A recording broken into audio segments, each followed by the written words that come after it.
Hey,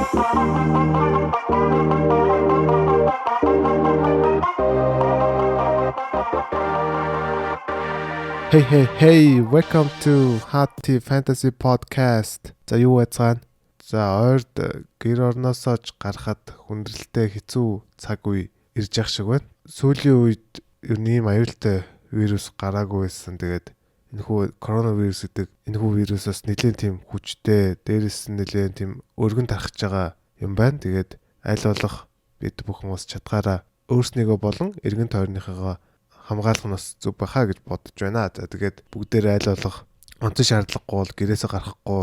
Тэгээд хэрвээ гарсан тохиолдолд заавал маска зүгээд байнгын гараа хариутгаж ахын замаас нэлээд тийм сахиж байх нь хэрэгтэй баха. Тэгээд аль болох бүгдээрээ эрүүл байж энэ хүнд вирусыг бас тусахгүй байхыг бодох нь зүйтэй баха. За тэгээд ойрдоо нэг коронавирус гэж юу их ярьж байна да. За энэ ч яг хуу NBA-д маш олон гой сонирхолтой тоглолтууд, сонирхолтой үйл явдлууд болж байна. Тэгээд мэдээж одоо өнгөрсөн 7 хоногт өнгөрсөн агуу тоглогч Kobe Bryant-ийн үндэтгэл зориулсан 1-7 хоног бол бүтэн тэр чигээр өнгөрлөө. Тэгээд бүх тоглогчид, бүх багууд Kobe-д өөрсдийн гэсэн юм хүндэтгэлийг үзүүлж тэгээд үнэхээр Mamba mentality гэдэг зүйлийг гаргаж ирж маш олон тоглогч нарт цоорлоо. Тэгээд гоё 7 хоног бас болж өнгөрлөө. Тэгээд бүгдээрээ Kobe-гийн дурсамжаас хуваалцсан, Kobe-гоор л амьсгалсан 1-7 хоног NBA-д маань болж өнгөрлөө. За тэгээд өнгөрсөн 7 хоногт бол мэдээж бүх оддын сэлгээний тоглогчдод зарласан байгаа. Тэгээд маш олон тоглогч нар анхны удаа орж ирж байна. Маш их тийм цус хэлбсэн юмнууд бол зөндөө гарлаа. Тэгээд бидний хуучны тоглогч нараас цөөн тоглогч нар орлоо. Тэгээд нэг ийм бас сонирн байна. Мэдээж өнгөрсөн 7 хоногт бол фэнтези гэлтгүү NBA-г дөргөөсөн хүн бол Damian Lillard байлаа. Damian Lillard-ийн сүүлийн 6 тоглолтын статистик бол үнэхээр агуу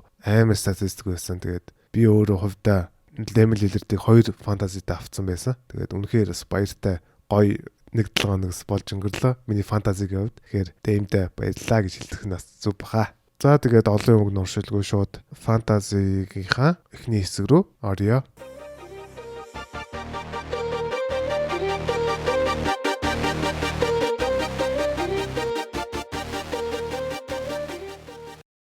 За тэгээд мэдээж NBA-д маань гой сайхан зүйлүүд тохиолдсон ч гэсэн бас хүнд гэмтэл мөртлийн мэдээнүүд бас тасрахгүй олон байлаа.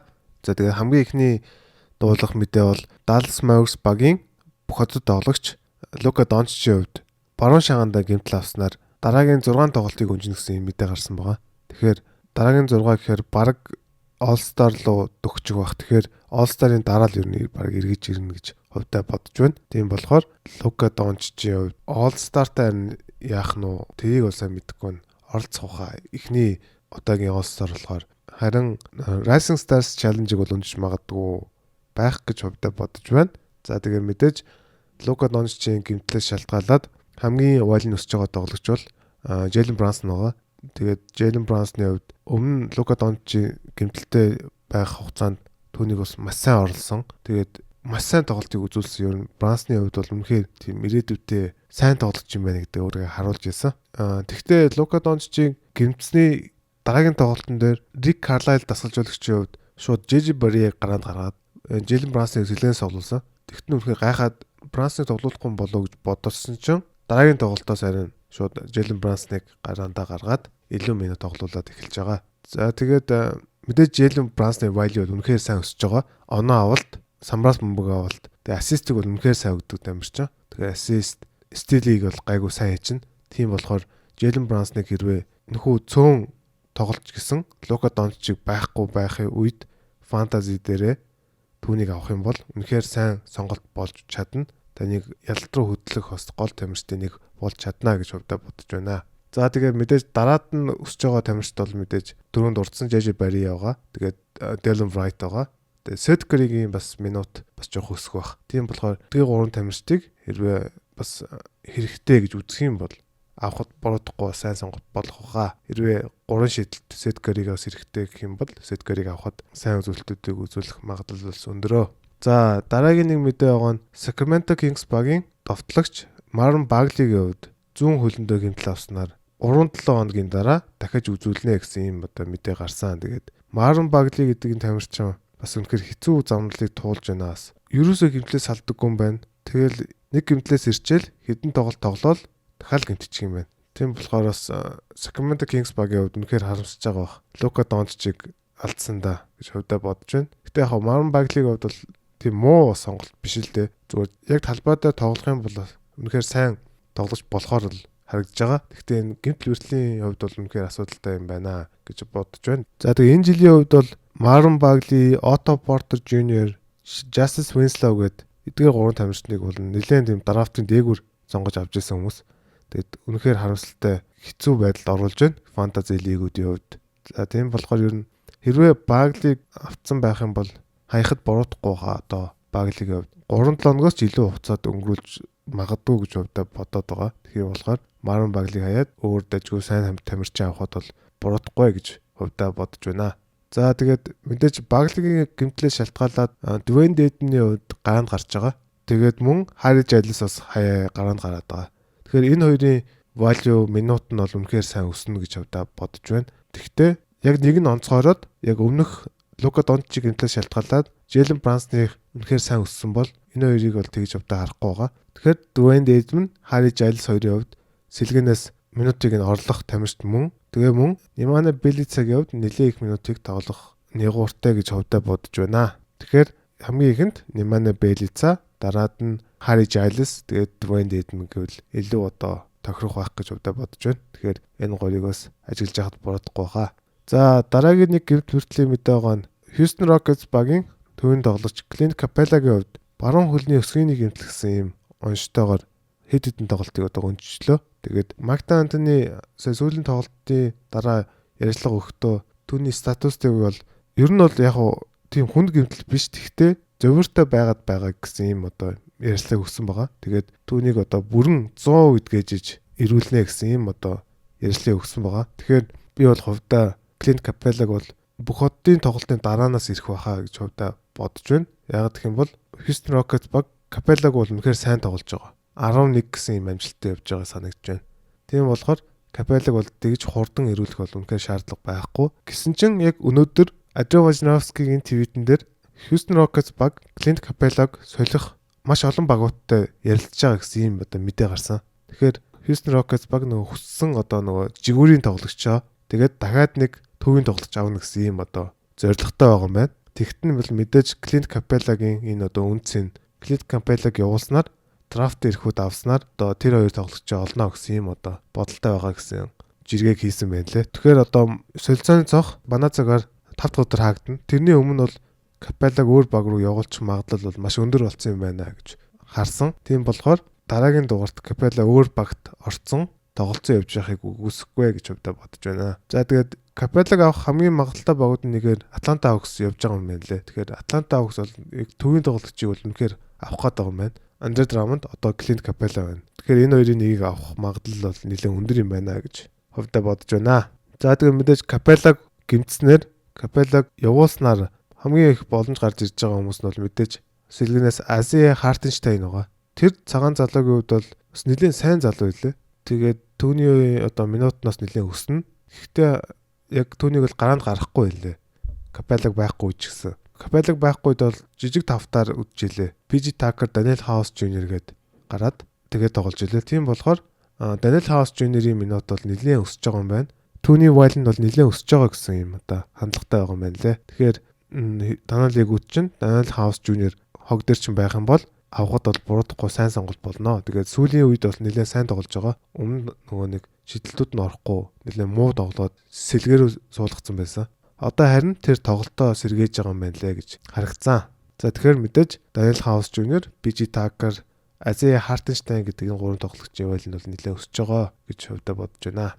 За дараагийн нэг мэдээ байгаа нь Toronto Raptors багийн төвийн тоглогч Marc Gasol-ийн хувьд зүүн хамстринг буюу зүүн гуйны арын шөрмөсөө гэмтээснээр бас хэд хэдэн тоглолтыг өнжлөө. Тэгээд түүний хувьд бас нэлээд гэмтэл хөвтлээс салахгүй явж байна. Тэгээд хамстрингийн гэмтлийг өмнө авсан тэр нь одоо баруун байсан уу яг энэ зүүн хөл вэ? Тэрийг яг сайн анзаарсангүй. Тэгээд хамстрингийн гэмтэл чинь болохоо ихэнхдээ нөгөө нэг ядралтаас болж гэмтдэг штэ. Тийм болохоор Gasol-ийн хувьд бол нэлээд юм ядралтай байгаа. Энэ 100 бол нэр үнэхээр ядралтыг авсан штэ тий. Финал тоглосон. Дээрэс нь дэлхийн аврагт финал тоглосон гэдэг ч юм уу. маш их тоглолтуудыг гэж ядралтай байгаа. Тэгээд Марк Газолийн хамстрингууд бол дандаа татаад байна. За тэгээд Газолийн хувьд бол түүнийг бол тэгж их хурдан ирүүлэх бол шаардлага байхгүй гэж өвдө харж байна. Тийм болохоор All-Star break-ийн дараа ирэх магадлал бол бас өндөрөө гэж өвдө бодож байна. За мэдээж Марк Газол байхгүй үед бол Serge Ibaka-гийн минут валь нь бол нэлээд өснө.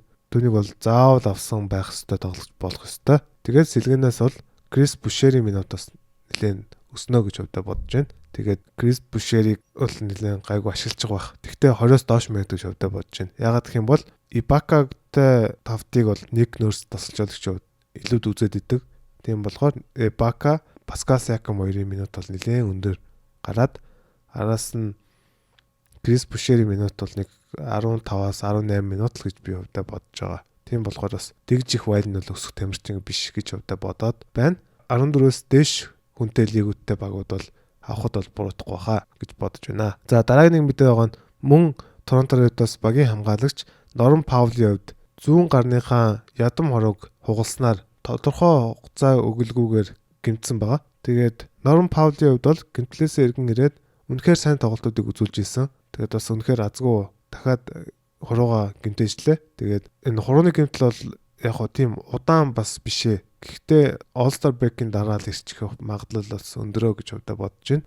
Тэгээд мэдээж Норм Паулыг байхгүй үед бол Terence Davis болон Patrick McCaw хоёрын минут вайл нь бол нэлээд өснө. Тэгээд мөн Fred VanVleet-ийн бас тоглох минут нь бол нэлээд өсөх хаа гэж өвдө бодож байна. Тэгээд сэлгэнээс Terence Davis болон Patrick McCaw хоёрыг ажиглаж агаад авахд бол буруудахгүй хаа. Яг сүүлийн үед бол Terence Davis-ийн тоглолт бол үнэхээр сайн байгаад байгаа. Тэгэхээр Terence Davis-ыг бас авахд боломжтой байж магадгүй гэж өвдө бодож байна. Гэхдээ энэ хоёрын хувьд бол 14-өөс дээш хүнтэй лигтэй багууд бол илүү тохиромжтой гэж хэлэхээр байна. За дараагийн буюу хамгийн сүүлийн нэг мэдээ байгаа нь өчигдөр гарсан бас нэг хүнд гэмтэл байлаа. Brooklyn Nets багийн холбогч Uncle Drew, Kyrie Irving маань баруун хөлнийхөө өвдгийг гэмтээснээр тоглолтыг чөлөөсөн байгаа. Тэгээд яг тоглолтыг би үзчихсэн. Тэгээд маш хүнд гэмтлийг авчвуу да гэж үнэхээр харамсаж байсан. Яг гэх юм бол нэг маш эвгүй нөхцөл дээр Bradley Beal яг хөлийг дараад унтсан. Тэгээд бас маш эвгүй гэмтлийг авчвуу гэж бодож байсан чи харин тийм хүнд гэмтэл бол байхгүй гэж Embiid хараад гарсан байгаа. Ямар нэгэн ACL ч юм уу MCL гэдэг зүйлүүд нь бол үнэхээр зүг зүгээр гэж гарсан байгаа. Тийм хүнд гэмтэл бишээ гэж одоо гарсан нь бол үнэхээр талархууштай зүйл байсан. Тэгээд түүний хувьд 1-7 хоногийн дараа дахин үзүүлж хизээ тоглох үгүй шийднэ гэсэн юм одоо онш гарсан. Тэгэхээр өчигдөр бол Kyrie-гийн эзэмшигчдийн хувьд бол бас нэлийн тийм хүнд өдөр байсан баг. Харин тийм хүнд гэмтэл бишээ гэдгийг дуулаад бас баярлаж суулаа. За тэгээ мэдээж Kyrie-гийн гэмтлээ шалтгаалаад хамгийн их валь нь өсөж байгаа тоглогч бол Caris LeVert гэж харж байгаа. Caris LeVert ер нь гэмтлээс иргэн ирээд ер нь их муу тоглолтуудыг үзүүлж байгаа. Яагаад тэгж байгааг нь сайн мэдэхгүй ч гэсэн формд орохгүй байгаа юм уу? Яг үлээл эхлэхэд үнэхээр сайн байсан тэр бол Caris LeVert бол харагдахгүй байгаа.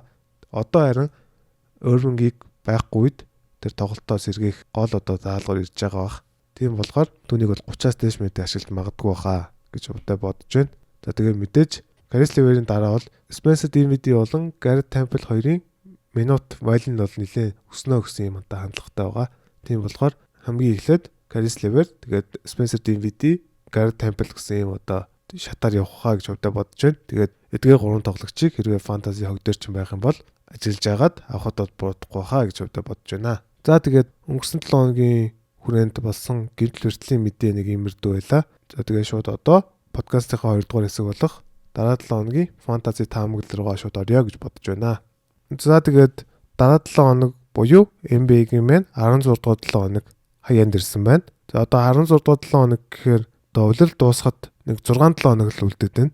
Тийм болохоор хүмүүсийн хувьд одоо плей-оффт шахалт хийж байгаа багууд нь бол маш хүчтэй шахалтыг хийх ёстой ийм одоо чухал үе ирээд байна. Тэгээ мэдээж плей-оффт угаасаа орох нь баттай хүмүүс бол харин плей-оффийнхоо тактикийг бас боловсруулж байгаа гэж бодож байна. За тэгээд энэ дээр нэг зүйл нэмээд хэлэхэд одоо хүмүүсийг харж байхад нөгөө хог дээрээс маш олон тоглогчийг байнга авсаар байгаад waiver-ийн тоон дуусах гэж байгаа хандлага бас нэлээд олон ажиглагдж ийлээ. Тийм болохоор плей-офф эхлэхэд өгч байгаа учраас waiver-ийн слотыг сайн харахгүй бол плей-офф эхлэхээр ямар нэгэн waiver хийж чадахгүй болохоор маш хэцүү байдаг. Тэгээд плей-офф дээр бол хэн нь одоо сайн ажиллаж хэн нь одоо илүү хог дээрээс хүн авснаар плей-офф ихэнх ялт шийдэгдэг гэж хувьдаа боддог. Тийм болохоор аль болох олон waiver-тэй плей-офф руу орох юм бол танд давуу тал үүснэ гэж бодоо хэлэхээр байна. Тийм учраас онцгийн шаардлагагүй бол хог дээрээс бас тэгж олон тоглогчийг аваад waiver-ийн тоог багасгах хэрэггүй гэж хувьдаа зөвлөх байна.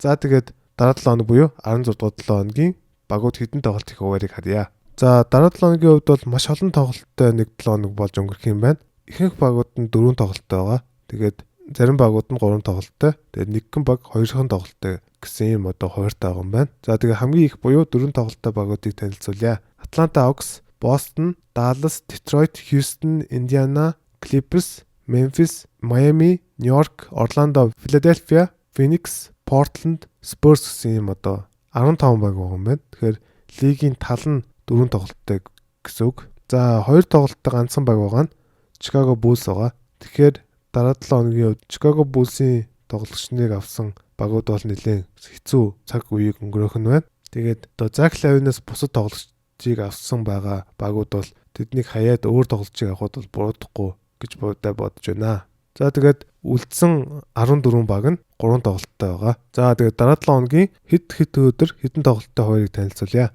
За нэгд өдөр хамгийн их тоглолттой байгаа юм байна. 10 тоглолт лиг өрөнд болох юм байна. За 2 дахь өдөр 4 тоглолттой, 3 дахь өдөр 9 тоглолттой, 4 дахь өдөр 5 тоглолттой, 5 дахь өдөр 8 тоглолттой, хагасаа өдөр 9 тоглолттой, бүтэнсээ өдөр 7 тоглолттой гэсэн юм хуваар байгаа юм байна. За тэгээд дараа 7 хоногийн буюу NBA-гийн 16 дугаар 7 хоногийн хувьд маш олон багууд нөгөө back to back буюу дараалсан тоглолтууд байгаа юм байна. Тийм болохоор одоо багийн гол тоглогч нар load management хийж байгаа тоглогч нараас амрах юм байна. Жишээлх юм бол Kawhi Leonard бол амрах юм байна. Russell Westbrook амрах юм байна. Магадгүй Porzingis амарч магадгүй юм байна. Victor Oladipo бас дөнгөж гэмтлээс иргэнээс учраас нэг тоглолтод нөнжих бах. Тэгээ Reggie Jackson бас мөн өнжиж магадгүй. Embiid өнжиж магадгүй гэдэг ч юм уу.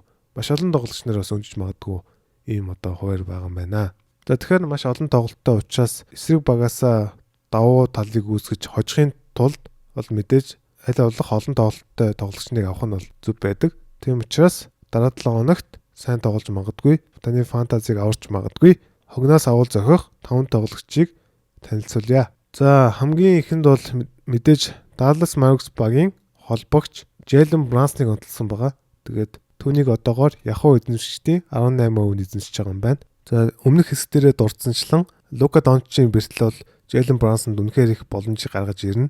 Тийм учраас Luka Doncic эзгүй байх хугацаанд бол заавал авах тамирч юм уу гэж өвдөө бодож байна. За тэгээд Luka Doncic гэмтсний дараа Атлантатай хийсэн тоглолтын дээр түүний хувьд 27 оноо 8 ассист, 4 ребаунд, 2 удаа 3 шидэд 22 тоглооны 12-ыг намжилттай болгож үнэхээр сайн тоглолтыг үзүүлсэн 27 минутанд. Тийм болохоор энэ одоо статистикийг бол байнга үзүүлэхгүй гэсэн энэ шиг одоо статистикийг үзүүлэх магадлал үнэхээр өндөрөө гэж өвдөө бодож байна. За тэгээд өмнө нь одоо түүнийг гараанд гарсан тоглолтуудын статистикийг танилцуулах юм бол 11.8 оноо, 6.1 ассист, 4 ребаунд, 1.1 3 шидэлт, 0.4 стил гэсэн юм одоо статистикийг үзүүлсэн байна.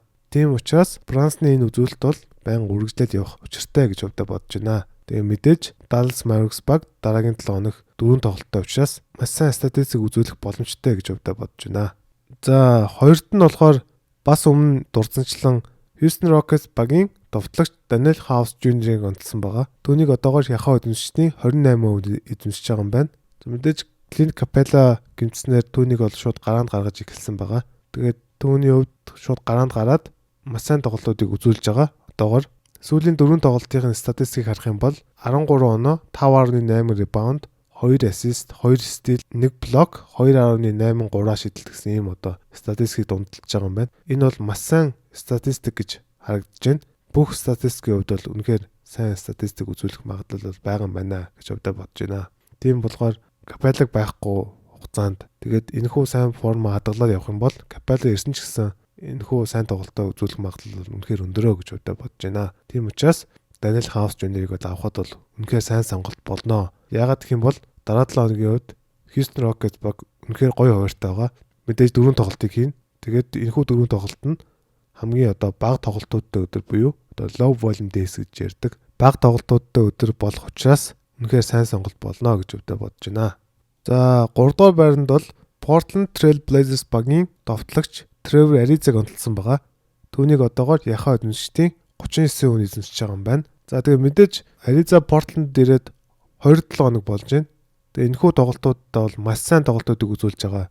Үүнээс гадна хамгийн чухал нь Portland-ыг хожил хөтлөөд байгаа нь хамгийн гол байгаа. Тэгээ мэдээж Damian Lillard-ийн үнэхээр галзуу тоглолт нөлөөлж байгаа ч гэсэн Trevor Ariza-гийн хамгаалалт, Trevor Ariza-гийн тэр хар ажлын нөлөө бол нэлээд өндөр байгаа гэж өвдө бодож байна. Тийм учраас Ariza-гийн статистикийг харах юм бол сүүлийн 4 тоглолтонд 12.8 оноо, 2-3 шидэл, 54.1%-тай товтолж байгаа. 75%-тай торгуу шидэж байгаа. Тэгээд мэдээж 4.8-таас хамраас бөмбөг авч байгаа. 1.8 ассист өгж байгаа. 2.3 стил өгж байгаа гэсэн юм сайн статистик байгаа. Тэгээ мөн 36 минутыг талбайд өнгөрүүлж байгаа гэсэн одоо маш сайн статистик бол байгаа гэж харж байна. Тэгээд түүний хувьд бол мэдээж хамгийн гол нь бол 3 шидэл, стил, самбар гэж харж байгаа. Тэгэхээр энэ 3 статистик хэрэгтэй хүн бол Trevor Ariza-г бол заавал авах хэрэгтэй тамирчин мөн гэж өвдө бодож байна. За тэгээ мэдээж дараа 7 хоногийн хувьд Portland-ийн хувьд Houston Rockets-тай адилхан хуваар бол үнэхээр гоё байгаа. 4 тоглолттой. Тэгээд энэхүү 4 тоглолт нь Houston-тай адилхан хамгийн одоо бага тоглолтуудтай өдөр тохиож байгаа учраас маш сайн сонголт болж чадна гэж өвдө бодож байна. За дараагийн байр буюу 4-р байранд San Antonio Spurs багийн төвийн тоглогч Jakob Poeltl-ийг онцлсан байгаа. За тэгээд түүнийг яагаад онцлсан бэ гэхээр за улирал эхлээд Poeltl-ийг Greg Popovich дасгалжуулагчийн хувьд ерөөсөө тэгж олигтой ашиглахгүй байгаадсан. Тэгээд яагаад тийг мэдэхгүй уул нь ашиглах юм бол үнэхээр потенциалтай сайн тоглогч хувьдаа болоод байгаа. Тэгээд эхний одоо 48 тоглолтод түүнийг одоо талбай дээр зөвхөн 18 минут ашиглаж байгаа гэсэн юм одоо статистик гарсан байгаа. Тэгэхээр үнэхээр харамсалтай энэхүү одоо сайн самрын тоглогчийг бол ингэж ашиглаж агаад. Тэгээд сүүлийн үед бол түүнийг бол нэлээд сайн ашиглаж байгаа харин сүүлийн 4 тоглолтонд түүний хувьд 12 оноо, 8.8 самбар, 1.8 ассист, 1.8 блокийг дундалж байгаа гэсэн юм одоо маш сайн статистик байгаа. За тэгэхээр Greg Popovich дасгалжуулагчийн хувьд сүүлийн үед Poeltl-ийг бол илүү ихээр сайн ашиглаж байгаа. Тэгээд Poeltl гарахаар Spurs-ийн хамгаалалт бол үнэхээр сайн байгаад байгаа. Тийм учраас ер нь дараагийн тоглолтууд үлрэлт дуустал бол түүнийг бол энэ чигээрээ сайн ашиглаж байгаа хаа гэж үүдээ бодоод түүнийг өнөөдөр онцлсан байгаа. За тэгээд мэдээж хэрвээ та самбар, блок хоёр үнэхээр хэрэгтэй хүн байх юм бол түүнийг бол заавал авах ёстой тамирчин гэж үүдээ бодож байна. Тэгээд мэдээж оноо бас маш сайн авчиад байгаа сүүлийн үед. Тэгээд 3 шидэл гайгүй шиддэг. Тэгээд торгуулийн шидэлтийг ч гайгүй шиддэг учраас нэг тийм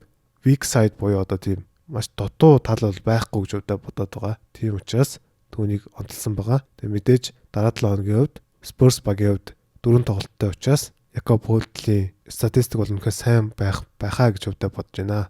За хамгийн сүүл буюу 5 дугаар байранд Charlotte Hornets багийн хамгаалагч Malik Monk-ийг онцлсан байгаа.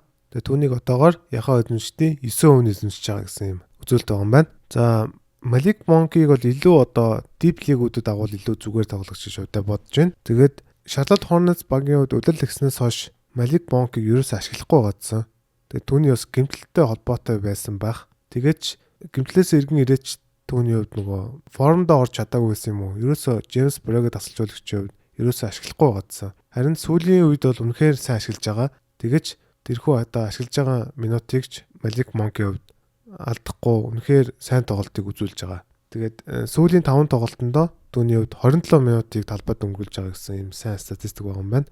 Тэгээд энэхүү 27 минутанд 16.4 оноо, 3.2 самбар, 2.8 ассист, 0.8 блок, 42.4%-тай товтлоод байгаа юм байна. Тэгэхээр хэрвээ түүнийг одоо 25-аас дээш минутээ одоо цаашлаад 30-аас дээш минутыг ашиглах юм бол түүний хувьд бол энэхүү статистик бол үргэлжлүүлээд байх чадaltaй үнэхээр сайн тамирчин гэж үүдээ боддог. Анх драфтахтаа л үнэхээр сайн тамирчин гэж яригджсэн. Драфтыг хулгай болох тамирчин гэж маш ихээр яригджсэн энэ залуугийн хувьд ерөөсөө өөрийгөө харуулж чадахгүй гадсан. Харин сүүлийн үед үнэхээр өөрийгөө сайн харуулж байгаа. Тэгээд тийм учраас Malik Monk-ийг онцлсан байгаа.